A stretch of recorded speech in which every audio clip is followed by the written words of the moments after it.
यह है accounting process जिसके हमने ये दो हिस्से मुकम्मल कर लिए हैं। आज हम आगे के इन दो हिस्सों को समझेंगे, लेजर पोस्टिंग और ट्रायल बैलेंस। लेजर क्या होता है? लेजर मजमू होता है तमाम अकाउंट्स का जो कि जर्नल में एंट्रीज करते वक्त लिखे गए थे, और ये प्रिंसिपल बुक ऑफ अकाउंट्स भी कहलाते हैं। आसान अल्फाज में लेजर हर एक अकाउंट को अलग अलग करके लिख लेने का नाम है, यानी हर एक अकाउंट का एक अलग लेजर बनेगा और अमाउंट्स का टोटल करके बैलेंस निकाल लेंगे। मसलन अगर हमसे पूछा जाए कि इस महीने कितना कैश आया, तो हम इन तमाम को जमा कर लेंगे, क्योंकि जब हमारे पास कैश आया था तो हमने डेबिट किया था। अगर हमें ये मालूम करना हो कि कैश हमारे पास से इस महीने कितना चला गया, तो तमाम क्रेडिट को जमा कर लेंगे। और अगर हमें यह मालूम करना हो कि आखिर में कैश कितना बचा है, तो हम इन दोनों का डिफरेंस निकालेंगे। तो ये था लेजर का आसान अल्फाज में एक मुकम्मल कॉन्सेप्ट। इसे जहन में रखते हुए हम आगे बढ़ते हैं। लेजर के क्या फ़ायदे हैं? नंबर 1, सबसे पहला फ़ायदा जो कि अभी हमने देखा है कि लेजर हमें हर एक अकाउंट को अलग अलग करके शो करता है, जो कि जर्नल में एक साथ लिखे गए होते हैं, और इनका बैलेंस भी बताता है। नंबर 2, अलग अलग करने से एक बड़ा फ़ायदा ये भी होता है कि हम आसानी से देख सकते हैं कि कौन से अकाउंट में कितना फ़र्क आया है। नंबर 3, लेजर से हम आसानी से ये भी देख सकते हैं कि इस वक्त हमारे पास कितना कैश मौजूद है और हमें कितना उधार अदा करना है और कितना वसूल करना है। नंबर 4, लेजर की मदद से ही ट्रायल बैलेंस बनाया जाता है। Number 5, ledger profit and loss और बैलेंस शीट बनाने में मदद करता है। नंबर 6, लेजर्स की वजह से एरर्स बहुत कम हो जाते हैं और एरर को तलाश करना भी आसान हो जाता है। नंबर 7, अगर कारोबार बहुत वसी होता है, काम लोगों में तकसीम करने में भी मदद मिलती है। बड़ी ऑर्गेनाइजेशंस में एक लेजर को बनाने के लिए ही कई कई लोग काम कर रहे होते हैं। लेजर और जर्नल में फ़र्क। नंबर 1, जर्नल का यूनिट ऑफ ऑर्गेनाइजेशन ट्रांजैक्शन होती है और लेजर की अकाउंट। नंबर 2, जर्नल में ट्रांजैक्शन को रिकॉर्ड करने को जर्नलाइजिंग कहते हैं और लेजर में अकाउंट्स को लिखने का नाम पोस्टिंग है। नंबर 3, जर्नल में डेबिट और क्रेडिट दोनों को एक ही जर्नल एंट्री में लिखा जाता है, जबकि लेजर में सिर्फ एक ही किस्म के अकाउंट्स की ट्रांजैक्शन रिकॉर्ड की जाती है। नंबर 4, जर्नल एंट्री को ओरिजिनल एंट्री कहा जाता है, जबकि लेजर को बुक ऑफ सेकेंडरी एंट्री कहा जाता है। नंबर 5, जर्नल में कोई भी पिछले साल का बैलेंस नहीं आता, लेकिन लेजर में आ सकता है। इसी तरह आप मुझे 5 और फ़र्क लिखकर ईमेल कीजिएगा। Forms of ledger accounts. Ledger account दो किस्म के होते हैं। Number 1, standard form of ledger और skeleton form in T shape. Number 2, running balance और self balancing form of ledger account. ये स्टैंडर्ड फॉर्म का फॉर्मेट है। इसमें दोनों तरफ एक जैसे कॉलम्स हैं और बीच में एक लाइन है, जिसकी वजह से इसकी शेप टी की तरह दिखाई देती है, इसीलिए इसे टी अकाउंट भी कहा जाता है। इसमें सबसे पहले अकाउंट का नाम है, यानी अगर हम कैपिटल का टी अकाउंट बना रहे हैं तो यहाँ आएगा कैपिटल अकाउंट। इसके बाद इसकी एक साइड डेबिट है और दूसरी क्रेडिट। दोनों के कॉलम एक जैसे हैं, date, particular, folio, amount. Ledger में पोस्टिंग किस तरह होगी यह हम आगे देखेंगे। इसके बाद है रनिंग बैलेंस।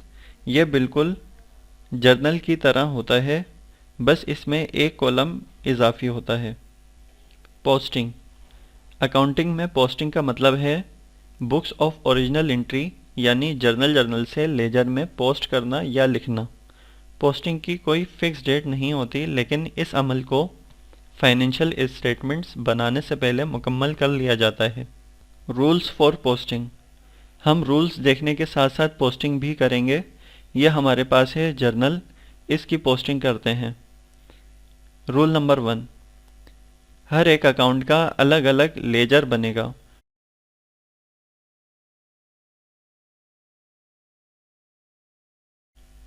स्टेप नंबर 2, जो अकाउंट जर्नल में डेबिट हुआ है इसे डेबिट साइड पर, और जो अकाउंट क्रेडिट हुआ है उसे क्रेडिट साइड पर लिखा जाएगा, लेकिन रेफरेंस इसके मुखालिफ अकाउंट का लिखा जाएगा। जैसे यहाँ कैश डेबिट हुआ था 5000 और 3000, तो लेजर में भी 2 मरतबा डेबिट किया।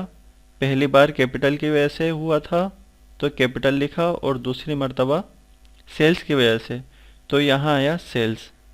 कैश 2 बार ही क्रेडिट हुआ है, परचेज और रेंट एक्सपेंस की वजह से, तो यहाँ क्रेडिट में 2000 और 3000 आया। ये जो हमने टू और बाय लगाया है ये आपको याद रखना है कि डेबिट के साथ टू आता है और क्रेडिट के साथ बाय। और फोलियो या पीआर यानी पोस्ट रेफरेंस में हम जर्नल का रेफरेंस लिखते हैं ताकि कोई एंट्री बाद में चेक करनी हो तो आसानी रहे। अब हम करेंगे बैलेंसिंग। यह भी एक इंतहाई अहम कॉन्सेप्ट है, तो सबसे पहले इसकी डेफिनेशन देखते हैं। बैलेंसिंग का मतलब होता है कि आप टोटल डेबिट अकाउंट और टोटल क्रेडिट अकाउंट का फ़र्क मालूम कर लेते हैं किसी अकाउंट का। बैलेंसिंग के ये स्टेप हैं। नंबर 1, सबसे पहले आप किसी रफ शीट पर डेबिट साइड का टोटल करेंगे और फिर क्रेडिट साइड का। स्टेप नंबर 2, अब इन दोनों का आप डिफरेंस निकालेंगे। स्टेप नंबर 3, अब इसे हम इस कॉलम में लिखेंगे। जो कम होगा, यहाँ क्रेडिट का टोटल कम है तो यहाँ लिखा जाएगा बैलेंस CD, जिसका मतलब है बैलेंस कैरीड डाउन, और इसके साथ भी बाय आएगा जैसा कि हमने पोस्टिंग में लगाया था। इसके बाद दोनों तरफ आमने सामने ये बड़ा वाला अमाउंट आएगा। और वैसे भी इस बैलेंस को लिखने के बाद दोनों साइड्स भी बराबर हो गई हैं। हमेशा ये डबल रोलिंग या डबल लाइंस आमने सामने ही आएंगी। हमारे पास कैश का डेबिट बैलेंस आया है 3000, लेकिन डेट नेक्स्ट मंथ की आएगी और बैलेंस के साथ आएगा BD यानी ब्रॉट डाउन। ये जो 3000 आया है ये अगले महीने का बिगिनिंग बैलेंस कहलाएगा। ट्रायल बैलेंस, यह है ट्रायल बैलेंस। इसमें हम तमाम लेजर के बैलेंस को नोट करते हैं और इन सब का टोटल करके चेक करते हैं।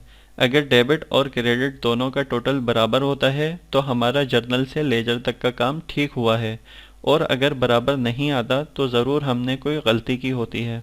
यह है ट्रायल बैलेंस की डेफिनेशन, जिसके मुताबिक डेबिट और क्रेडिट बराबर होने का सबूत ट्रायल बैलेंस कहलाता है। इसका फॉर्मेट देखने में तो बिल्कुल जर्नल की तरह होता है, लेकिन डेट की जगह सीरियल नंबर और पार्टिकुलर की जगह हेड ऑफ अकाउंट्स भी आ सकता है। ट्रायल बैलेंस की खुसूसियात ये हैं। नंबर 1, ये तमाम अकाउंट्स के बैलेंसेस की लिस्ट शो करता है।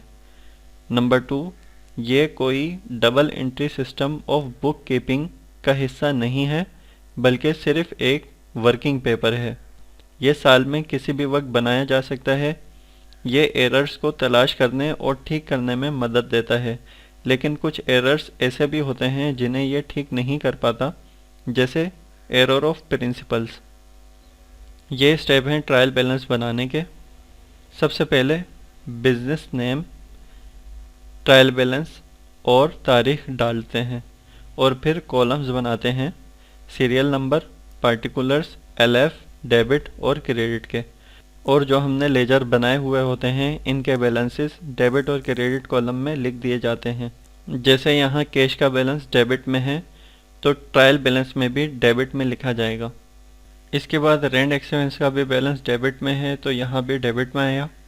इसके बाद सेल्स का बैलेंस क्रेडिट में है तो इस तरह ये क्रेडिट में आएगा। इसके बाद कैपिटल का बैलेंस है क्रेडिट में, तो ट्रायल बैलेंस में भी क्रेडिट में लिखेंगे।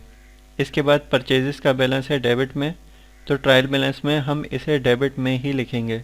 अब इन दोनों कॉलम्स को टोटल कर लेंगे। तो ये आया 8000 और यहाँ भी आया 8000 और आपने देखा कि ये दोनों एक बराबर आए हैं। इसका मतलब ये हुआ कि हमने तमाम चीज़ें ठीक रिकॉर्ड की हैं और कैलकुलेशन में भी हमारे कोई मिस्टेक नहीं है।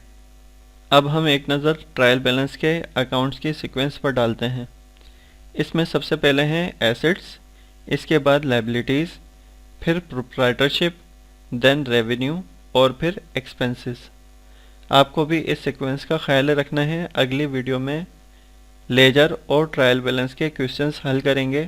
तब तक नीचे लिंक में दिए गए सवालों की प्रैक्टिस करें और कोई प्रॉब्लम हो तो कमेंट करें और लाइक और शेयर ज़रूर करें।